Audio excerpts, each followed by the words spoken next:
गृह मंत्री अमित शाह जीएसटी को लेकर जल्दी ही बाकी राज्यों और केंद्र मंत्रालयों के साथ सर्वसम्मति को लेकर एक बड़ी बैठक करने वाले हैं। ऐसे में वीडियो में हम कई सारे सवालों का जवाब देंगे, जैसे कि क्या 12% वाला टैक्स स्लैब खत्म हो जाएगा, 18 और 5% वाले टैक्स स्लैब में क्या बदलने वाला है, और आखिरकार जब वित्त मंत्री निर्मला सीतारमण हैं तो अमित शाह ये मीटिंग कैसे ले सकते हैं। नमस्कार, मेरा नाम आयुषी है और आप देखना शुरू कर चुके हैं हमारा स्पेशल शो मालामाल वीकली। वीडियो में हम आपको बताएंगे कि जीएसटी को लेकर क्या बदलाव होने वाले हैं, 12% वाले टैक्स स्लैब के साथ क्या होगा, और तो और 12% वाले टैक्स स्लैब को अगर खत्म कर दिया जाएगा, उन चीज़ों को कहाँ शिफ्ट करेंगे।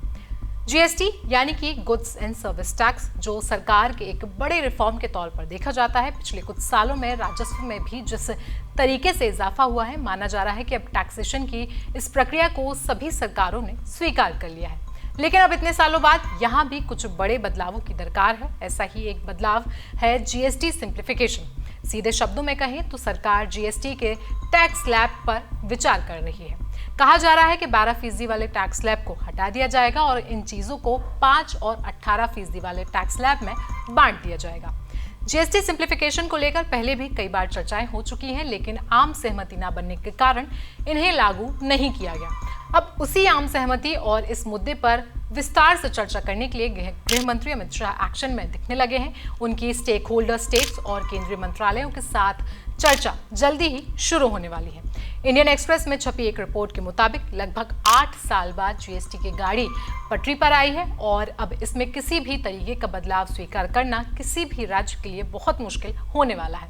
इसमें रेवेन्यू का नुकसान एक बहुत बड़ी चिंता है और अनुमान लगाया जा रहा है कि केंद्र और राज्य सरकार को मिलाकर लगभग 70 से 80 करोड़ रुपए के रेवेन्यू का नुकसान हो सकता है। आपको बता दें कि फिलहाल जीएसटी को 5 स्लैब्स में बांटा गया है, यानी कि 0%, 5%, 12%, 18 और 28%। और इसके अलावा लग्जरी आइटम्स के लिए सेस लागू करने का प्रावधान अलग से है। ऐसे में जीएसटी सिंप्लीफिकेशन पर कई राज्यों को पसंद नहीं है। उदाहरण के लिए समझते हैं कि कुछ राज्य चाहते हैं कि जीवन और स्वास्थ्य बीमा पर दरें 5% तक घटा दी जाए, तो वहीं कुछ राज्य चाहते हैं कि इन्हें टैक्स फ्री कर दिया जाए। ऐसे में इन्हीं सारे कई कारणों की वजह से जीएसटी सिंप्लीफिकेशन पर कोई निर्णय नहीं लिया जा पा रहा। अब बात करते हैं कि जब वित्त मंत्री निर्मला सीतारमण है तो फिर चर्चा में गृह मंत्री अमित शाह कैसे शामिल हो सकते हैं। आपको बता दें कि असल में जब बात पार्टी लाइन से हटकर किसी राजनीतिक मुद्दे पर आम सहमति बनाने की होती है तो अमित शाह की मदद हमेशा ली जाती है।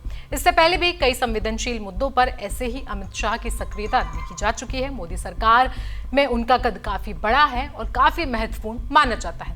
इससे पहले भी जब डिसइन्वेस्टमेंट और महंगाई को लेकर चर्चा होनी थी तो शाह ने एक अहम भूमिका निभाई थी और इसी कड़ी में अब जीएसटी को लेकर भी शाह की भूमिका बहुत ही अहम मानी जा रही है। 12% स्लैब हटाने पर किन चीजों पर पड़ेगा असर। अब अगर सरकार 12% वाला टैक्स स्लैब हटाती है तो कई सारी चीजों पर इसका असर देखने को मिलेगा, जैसे कि दूध, ड्राई फ्रूट्स, जूस, घरेलू सामान, पैक्ड आइटम, फर्नीचर, मेडिकल सामान आदि। जानकारी के लिए आपको बता दें कि सरकार के पास 70 से 75% रेवेन्यू 18% वाले स्लैब से आता है और 12% वाले स्लैब से सिर्फ 5 से 6% रेवेन्यू आता है। तो ऐसे में ये जरूर हो सकता है सरकार मुनाफा खाने के लिए 18% वाले स्लैब्स में सारी चीज़ों को शिफ्ट कर दे, और अगर वो घाटा खा सकती है तो बाकी सारी चीज़ों को 5% वाले स्लैब में शिफ्ट कर दे। तो जीएसटी के इस पूरे मुद्दे पर आपकी राय क्या है, आप हमें कमेंट सेक्शन में ज़रूर बताएं। बाकी जीएसटी को लेकर आपकी सरकार से क्या उम्मीद है वो भी हमें कमेंट सेक्शन में ज़रूर बताएं। बाकी देश दुनिया की खबरों के लिए जुड़े रहें हमारे साथ।